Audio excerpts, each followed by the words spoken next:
Chapter 6 Treasure.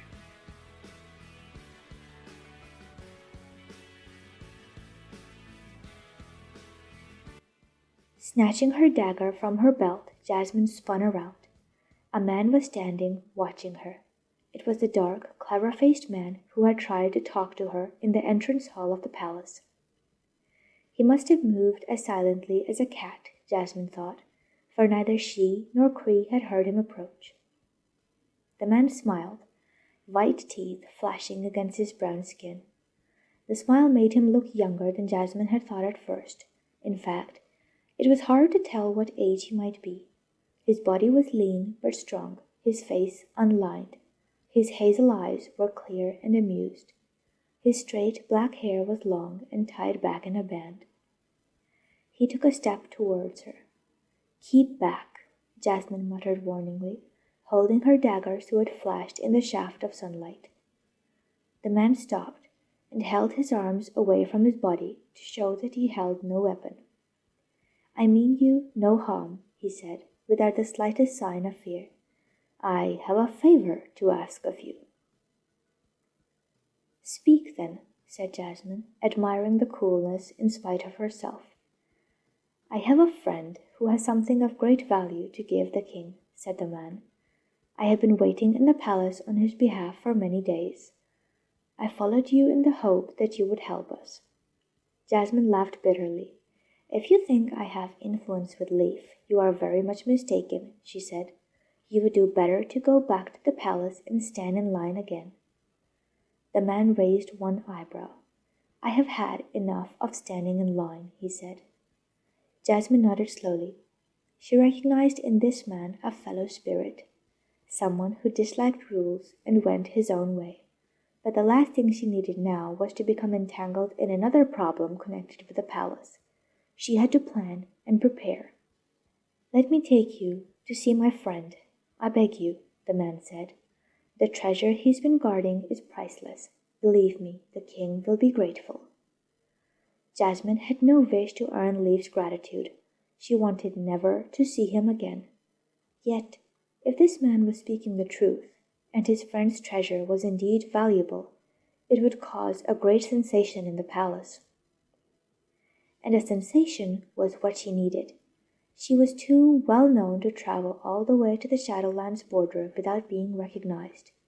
If Sharn heard of what she was doing, she would try to stop her. But if Sharn's attention was diverted, even for a day or two— "What is this treasure?" she asked abruptly. The stranger shook his head. "That is for my friend to tell," he said. "He has suffered much to guard it." Jasmine watched him narrowly. Could he be trying to lure her into a trap? "You have no reason to trust me," the man said, as if reading her mind. "I do not ask you to do so. Walk behind me with your dagger on my back if you wish." Jasmine made her decision. She nodded briskly. "Lead on, then," she said. "But I warn you, one false move and I will not hesitate to kill you. And whatever this treasure is, it had better be worth my while." As the stranger led her into the heart of Del, Jasmine told herself that she had been right to trust him. When, however, he stopped at the burnt-out shell of an old pottery, she shook her head.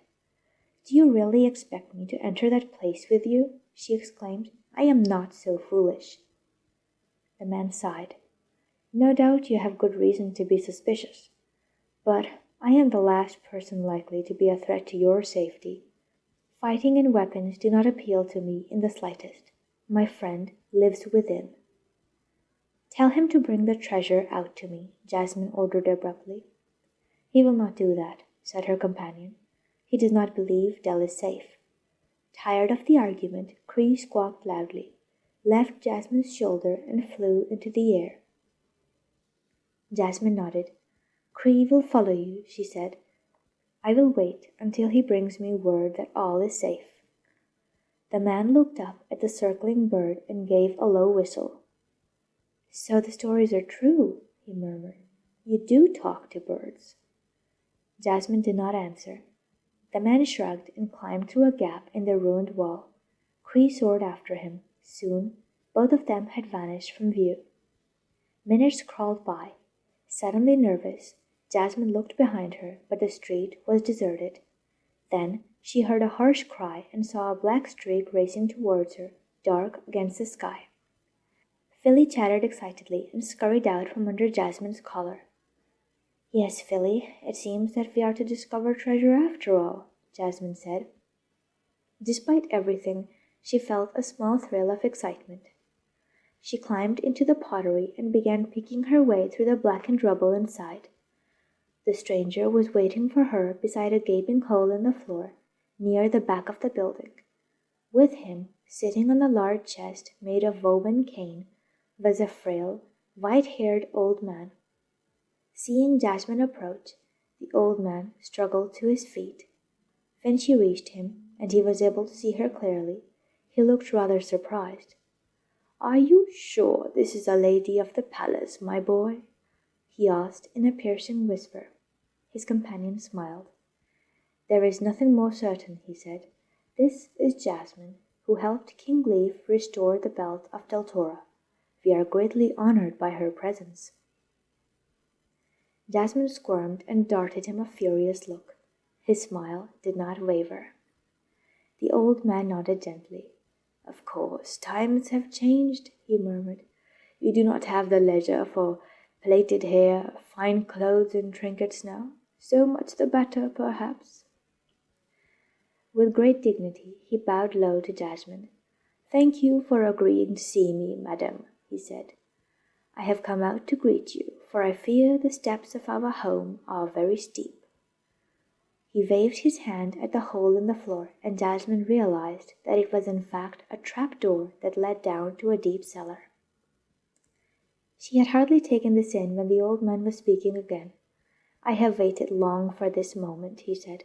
"May I present myself? I am Josef, once palace librarian to King Elton. I wish to give you these." His hand trembled as he lifted the lid of the chest on which he had been sitting. Jasmine looked down and her heart sank. She had thought of many things the treasure might be, but she had not thought of this. The chest was filled to the brim with old books, all bound in the same pale blue cloth, and all with exactly the same golden lettering on the front, the Deltora Annals. She raised her head to look at Joseph once more. He had drawn himself up, plainly waiting for a reaction. "The Deltora Annals?" she repeated stupidly. A smile transfigured the old man's wrinkled face, making it glow. "Of course you are shocked," he said gleefully. "You believed the annals to have been burnt in the storeroom many years ago, and I with them. But I played a little trick on Prandine, you see. Yes, so I did." He laughed. "I could not disobey his order openly, but neither could I bear to burn Deltora's history. So I set a fire in the storeroom and left a note saying I had put an end to myself. Then I and the annals escaped the palace to hide and wait for happier times." His eyes were sparkling. "And we survived, as you see, of later years with the help of Ranesh, my apprentice, who brought you here. Is it not wonderful? Will not the young king rejoice?" Jasmine forced a smile and nodded. She did not want to disappoint the courteous, excited old man. She would help him and Ranesh take the old history books to the palace, but she was sure, absolutely positive, that no one would care about them at all, least of all Leif.